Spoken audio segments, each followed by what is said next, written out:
John Wayne, the legendary Western icon, wasn't exactly known for holding back his opinions. Throughout his career, he had more than a few run-ins with fellow actors, both on and off the set. While he might have been a giant in Hollywood, there were certain stars who found themselves on the wrong side of his notoriously blunt personality. Here are 5 actors that John Wayne couldn't stand, and the stories behind their feuds. Wayne didn't even have to be in the same room as Marlon Brando to have a negative opinion, but it was the Godfather star's refusal to accept his Academy Award for Best Actor in person that served as the catalyst. Sachin Littlefeather claimed to The Guardian that when she was collecting the trophy on his behalf, John Wayne was coming towards her to forcibly take her off the stage, but was eventually restrained by 6 security men to prevent him from doing so. When asked for his thoughts on the situation, Wayne remarked that if Brando had something to say, he should have appeared that night and stated his views. Instead, he was blasted for taking some little unknown girl and dressing her up in an Indian outfit. 2 of the biggest names in the history of the Western, Clint Eastwood admitted that John Wayne once wrote him a letter saying he didn't like High Plains Drifter, which he didn't think was really about the people who pioneered the West. Eastwood was the face of the medium's next evolution, which favored revisionism and realism over reverence, something that the Duke couldn't wrap his head around, according to the book Ride, Boldly Ride, The Evolution of the American Western. As Eastwood himself said, I realized that there's 2 different generations, and he couldn't understand what I was doing. Having been such an integral part of the Western's enduring popularity, Wayne wasn't thrilled with the direction in which it was heading, as his own career began winding down, leaving Eastwood as just one of many emerging superstars he didn't care for. Even though the 2 would end up becoming close during Wayne's final days, his initial opinion of Frank Sinatra was hardly glowing.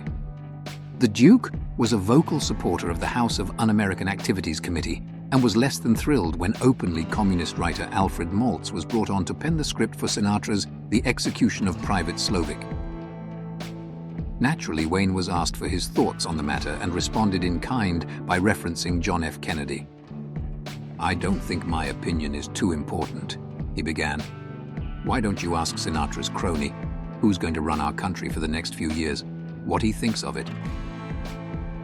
The 2 almost came to blows at a benefit in the aftermath, with Sinatra criticizing Wayne for blasting off his mouth.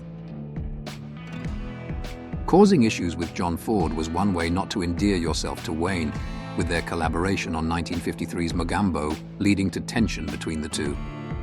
Due to his view of the director as a friend, mentor, and father figure, the Duke was left less than impressed.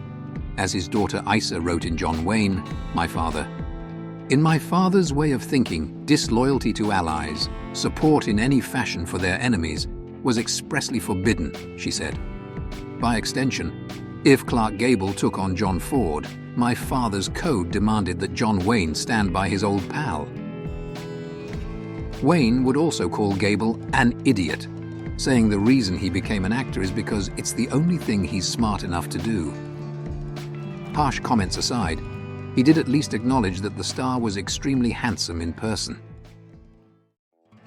Gene Hackman was rising to stardom at around the same time Wayne's career was winding down, but the future legend did not make a positive mark on the existing one after his daughter Isa revealed that the French Connection star could never appear on screen without her father skewering his performance.